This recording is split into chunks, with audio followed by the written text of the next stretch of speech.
E aqui no Brasil, o Tribunal Superior Eleitoral começou a analisar hoje as normas para as eleições esse ano.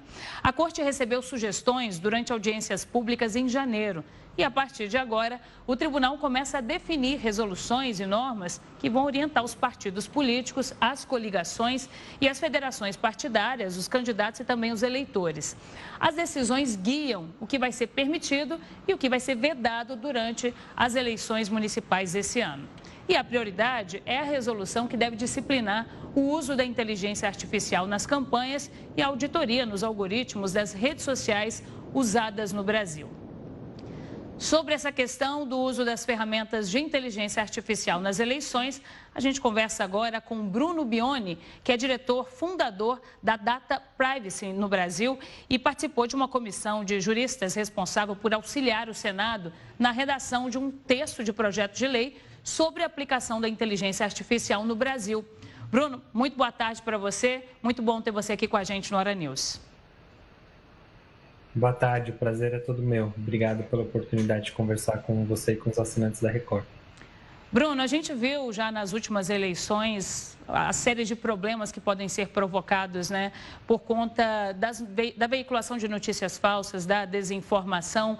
Dessa vez, a gente tendo um acesso mais popularizado às ferramentas de inteligência artificial. Se isso não for devidamente regulamentado e fiscalizado, a gente pode ter uma arma perigosa aí na campanha eleitoral desse ano? Sim, de fato, os riscos eles são sistêmicos, por isso essa preocupação que é mundial, não é apenas uma preocupação no cenário brasileiro.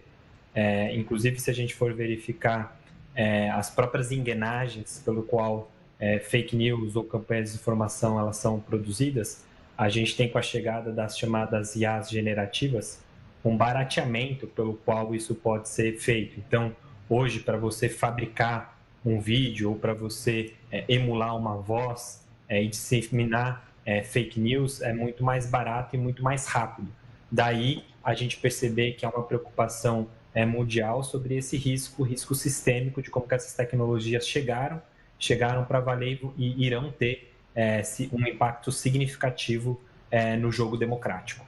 Bruno, você falou aí sobre a repercussão do uso da ferramenta em todo o mundo. A gente viu que nas eleições do ano passado, na Argentina, eles já enfrentaram alguns problemas por conta de conteúdo falso produzido a partir de inteligência artificial, né? A gente viu quando os aliados do presidente Javier Milei produziram aquele vídeo que viralizou nas redes sociais, em que um homem aparecia usando drogas e foi manipulado para que a imagem daquele homem se transformasse na imagem do candidato Sérgio Massa. Então, essa imagem viralizou em que ele apareceria cheirando cocaína. Foi uma imagem que teve bastante repercussão na campanha argentina.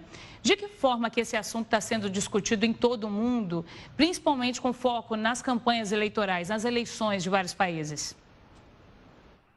Sim, e tem outros casos se empilhando. Por isso que a preocupação ela é uma preocupação muito significativa, é um risco real.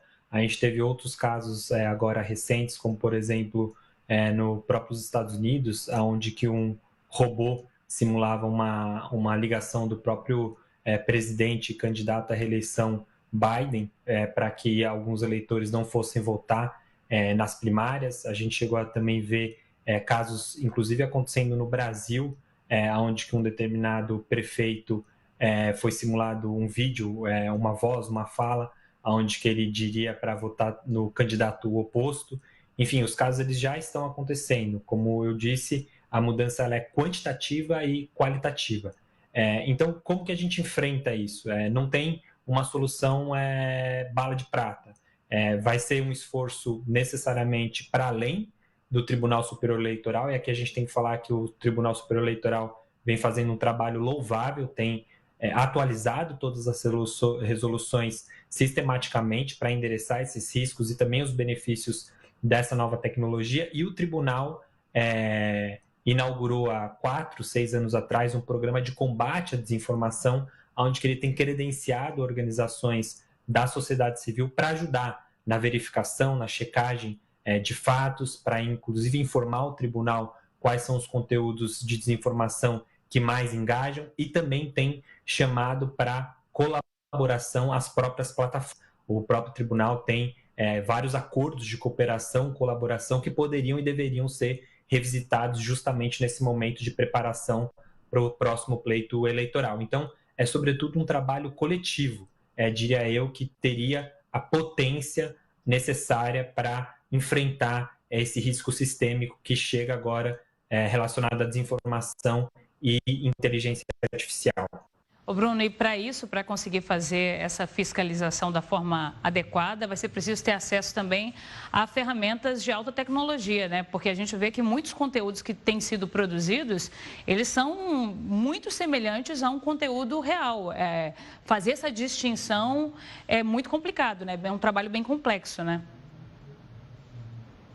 Sem dúvida. Inclusive, num artigo recente que eu coassinei junto com a professora Laura Scherto e o professor Virgílio Almeida, a gente, inclusive, assinala que tão perigoso quanto os vídeos falsos é também a voz, os áudios falsos. Por quê?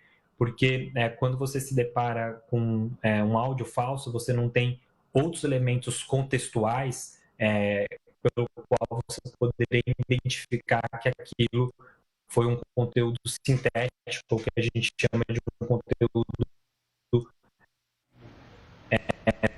fabricado. Isso, sobretudo, é de particular importância no Brasil, porque é um padrão canal no Brasil, que é predileto por áudios. Né? A gente caminha muito áudio nos aplicativos de mensageria, inclusive o Brasil é um dos principais mercados, a população engaja, inclusive o estrago que pode ser causado pela voz, ou seja, por áudios falsos. Bruno, e sempre quando a gente fala em regulamentação de ferramentas, de redes sociais, de fiscalização, há uma preocupação muito grande com censura indevida, né? Esse também deve ser um cuidado na hora de regulamentar o uso dessas ferramentas, né? Para não acabar proibindo conteúdos desnecessariamente também, né? E essa parece ter sido a escolha inicial feita pelo próprio Tribunal Superior Eleitoral. Porque na minuta de resolução que hoje vai ser votada, não utilizar no pleito eleitoral. Ela proíbe a utilização de inteligência artificial se ela for instrumental para a fabricação de conteúdo falso, para conteúdo que desinforma. Mas em alguns cenários você pode ter um uso benéfico dessa inteligência artificial. Por exemplo, hoje, que os partidos dessa vez eles possam cumprir com a política afirmativa de gênero e também de raça, né, que a gente não viu acontecer nos pleitos anteriores. O que significa, por exemplo, ter a abertura desses dados das candidaturas, das inscrições, e você ter sistemas de inteligência artificial que possam fazer a classificação e a parametrização justamente para fiscalizar os próprios partidos políticos a esse respeito. Então, tem usos benéficos também. E daí a gente entender que não existe nem uma tecnofobia, nem um tecnosolucionismo mágico pelo qual a gente vai encarar essa ferramenta que chega com benefícios, mas chega, sobretudo, com riscos. E até o momento, como a gente não tem visto, sobretudo, uma conduta proativa das próprias plataformas a esse, o cenário é preocupante, casos que nós já mencionamos aqui anteriormente.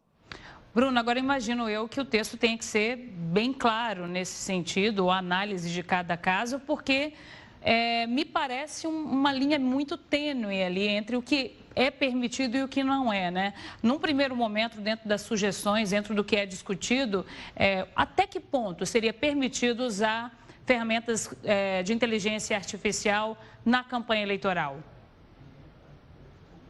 A resolução ela traça uma linha bastante assertiva no sentido de que você não consegue antever quais são todos os tipos de conteúdos falsos que causam desinformação, mas trata desse gênero, no qual a aplicação de inteligência artificial ela deveria ser proibida. Então, sobretudo para verificar qual é o possível tipo de sanção que aquela candidatura pode sofrer caso se valha desse tipo de mecanismo.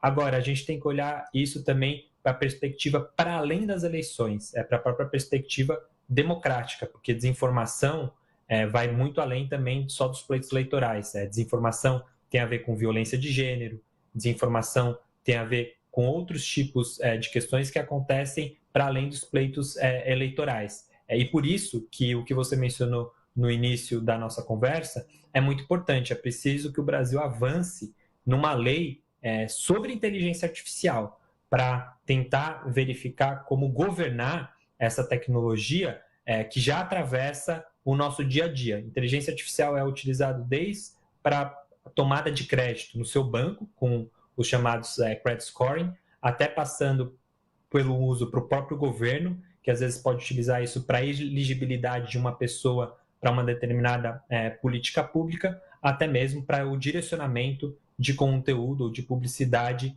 e o seu respectivo engajamento. Por isso que essa lei, que hoje está sendo discutida numa comissão temporária sobre a relatoria do senador Eduardo Gomes, me parece que é um caminho mais resiliente para a gente poder falar desse assunto, porque é uma lei transversal que fixa regras gerais e que vão poder ser aprofundadas e amadurecidas setorialmente a partir de uma colaboração que vai envolver, inclusive, as agências reguladoras setoriais já existentes, desde Banco Central, se inteligência artificial é aplicada no setor financeiro, no setor de saúde e assim em diante. Por isso que a gente pode olhar, sim, para o Tribunal Superior Eleitoral, mas também projetar isso mais a médio e longo prazo. Essa é uma tarefa urgente e premente.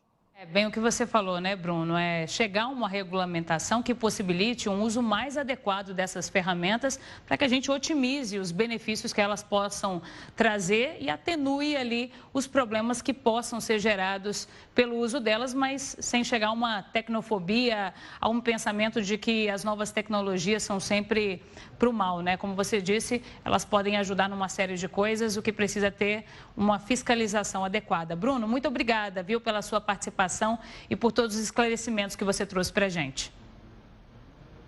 Eu que agradeço. Espero colaborar num futuro próximo mais uma vez e obrigado pelo conteúdo sempre informativo que você tem para a população brasileira. Ótima tarde para você.